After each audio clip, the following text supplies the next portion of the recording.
Tyler, and I'm here to let you know that the Bourne Identity is no perfect movie. So in anticipation for Jason Bourne, I'm going to be reviewing every Jason Bourne movie, every theatrical Jason Bourne movie, not counting the TV movie with Richard Chamberlain. So I'll be reviewing Identity up until Legacy, leading up to Jason Bourne. And to help me review Bourne Identity is one of the very few first guys that I met on YouTube. He was the first one to offer a collaboration with me, one of my first subscribers. He seems like a very cool guy, so please give it up for Nick from the Cinematic Addicts. Hello everybody! Welcome back to YouTube and its movie review channels. I'm coming at you right now from NoPerfectMovie.com, and I'm here to review Bourne Identity with Tyler Wolff, and this is going to be awesome, so hold on tight. So, Bourne Identity tells the story of Jason Bourne. All he knows is his name, and that he's woken up in the middle of the ocean. He's got an account number shot into his arm, and he has no idea what's going on with his life, who he is, what he used to do, who his family might have been, what he used to do as a profession, nothing. And the whole movie is us finding out, piece by piece, who this guy is. And something that's really interesting about the Bourne Identity is it doesn't do what most spy movies does. It doesn't guide the audience along to make sure, okay, are you sure you're keeping up with what he does? Now, unlike most spy movies where there are just countless scenes dedicated to delivering exposition to the audience, Bourne Identity is written more as a very clever mystery movie that does something pretty rare in spy movies where it gives clues to the characters and the audience at the exact same time. Items such as the bank account number that he finds in his hip that leads him to a deposit box full of different passports, different kinds of currency, and a gun.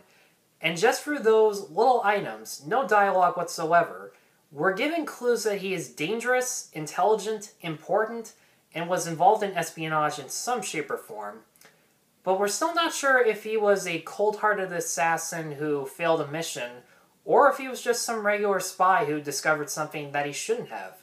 And the true answer is very deliberately paced and built up until the very end of the film, which I think was a very good decision. This one just goes at a breakneck pace and expects us to keep up with it. If you don't keep up, then you're going to be a little confused by the end of the movie, but it is a wonderful movie, high speed, great action throughout. It does a great job of storytelling without dumbing it down for its audience. I think when you break down Bourne Identity, you first got to look at your main character, Jason Bourne, played by Matt Damon. Holy cow! Anyone who ever doubted after Good Will Hunting that he could do action movies was so wrong. This movie blew my mind with Matt Damon. He showed me whole new depths of what he can do. He can do the dark and mysterious side and also be an action hero. And that's what he showed us really strongly in Bourne Identity. Matt Damon was terrific as Jason Bourne. And the things that I hear people who originally complained about his casting are actually really the things that I think were best about his character. When we first see him, his physical looks and his verbal mannerisms make him come across as a regular man. But when we see him working out, like doing bench presses on the ship that finds him, or when he does eventually kick several security guards' asses at the embassy, it's very clear that he is physically imposing some way, and it's very believable, mostly because it is Damon doing the stunts himself. And there's one thing that I actually noticed the first time, just yesterday, while watching this movie. Bourne never actually shoots a gun until after he learns who he really is. Because up until then, he always used hand-to-hand combat or improvised weapons, like, say, a pen as a knife.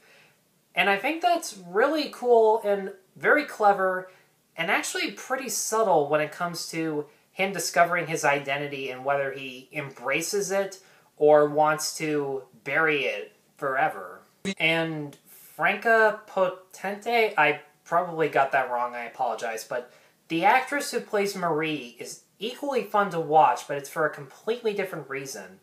You know how most average people in spy movies, especially women, are generally just like damsels in distress who scream all day? Here, what makes her so interesting is that she's actually given tasks to do when Jason can't go out in public. So when you see her retrieving information from an office, Jason, through a phone or an earpiece, instructs her on how many people to keep track of before she leaves, and when she actually does leave, and if something goes wrong, what to do. And for once, the average person, in this case Marie, actually listens to this advice, which, you know, is a good thing because that'd be the realistic thing to do. And as for the villain, there's no clear villain in this movie, but it's kind of like the agency that's trying to hunt down Jason Bourne. This villain is very well developed because they don't just ooze out their plan and just tell everyone that their plan is. They keep it very hush, and if you're paying attention, you can catch on a little bit faster than anyone else who Jason Bourne is, why they're hunting him, and so on and so forth, and what the main mission is in the movie. And I think that's super cool in a villain because they don't treat their audience like idiots, and they make them use their brains and think about what this movie means and how the plot is working. Moving on to the action. Oh my goodness, the action in this movie was mind-blowing. I was so impressed with all this action. Every single time, it feels like you're in a real fight. It doesn't have all this dumb choreography stuff that you see in some newer spy movies, and it's like, oh, this is just kind of like a dance put on that they're doing right now, and they practice for hours to make sure this looks just right. No, this looks like it's brutal. It's like shoving each other around, punching each other. It looks real. It looks like they're actually fighting for their lives. And that's something that becomes very common in all the Bourne movies, is it's really great action. And that's something I'm also super excited to see in the new Jason Bourne that's coming out this summer. Now, the action scenes, in my opinion, are mostly well shot and well performed by the stuntmen as well as Matt Damon. Now, some of the shaky cam did keep me from getting invested, particularly in the final fight at the end. And some of the sound effects, like whenever someone got punched, sounded really cheesy. But I think what makes the action scenes in this movie work for the most part is that whenever Bourne's being challenged by an unknown foe, and he doesn't know how he remembers how to fight, each shot feels very kinetic, and it ends as soon as it starts. And I think that's actually pretty clever, because in Bourne's mind, it's all happening very quickly and ends just as soon as it starts. And stunts like Damon scaling a building or falling down the stairwell at the end look very practical. And the car chase in the middle of the movie is one of the best car chases I've ever seen. This movie has one of the greatest car chases ever. It takes place with an old-fashioned red Mini Cooper, which, after seeing this movie, I was in love and I wanted that Mini Cooper. That's my dream car now. Unfortunately, I don't have it, but I'm still looking forward to getting myself a red Mini Cooper, and that is definitely on the to-do list. The cinematography is very fluid. There's no CGI as far as I can tell. The song Ready, Steady, Go is a really cool song, and it matches the tone of the scene. And whenever a car drove on the sidewalk or down the staircase, it really added to the realism, and my jaw was just on the floor the entire time. My only issues are that during the second act of the film, there are certain scenes that the conversations that motivate these scenes feel a little bit repetitive, and certain shots, I think, linger on for a little bit too long. And whenever there's a scene transition between Bourne's perspective and the villains who are chasing him, there are these weird jump cuts that come out of nowhere, and they don't feel like they match the transition. But overall, Bourne Identity has great acting, some tense action scenes, and visual storytelling techniques that are very different from your average Hollywood spy movie. And for that reason, I'm going to give the Bourne Identity a 4 out of 5. All in all, Bourne Identity really blew my mind, and it's one of my favorite action movies, spy movies, whatever you want to call it, to this date. Definitely ranks up there with all of my favorite movies. For that reason, I'm going to be giving the Bourne Identity a 9 out of 10. Guys, thanks as always for watching. Be sure to like, subscribe, check out my other reviews at NoPerfectMovie.com. And also, be sure to subscribe to Nick's channel, the Cinematic Addicts.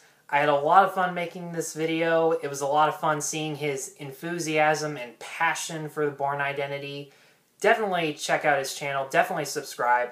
I put a link to his channel as well as a video that we collaborated on for the very first time, in which the two of us reviewed Captain America, the First Avenger, in anticipation for Civil War. Thank you all so much for watching. Take care. Hey, thank you so much, Tyler, for having me on. I know I've been off and on a little bit with YouTube this time, but I'm super appreciated that you asked me to come help you do this video. I wish you the best of luck on these rest of the reviews of this trilogy, and I will see you guys in our next video.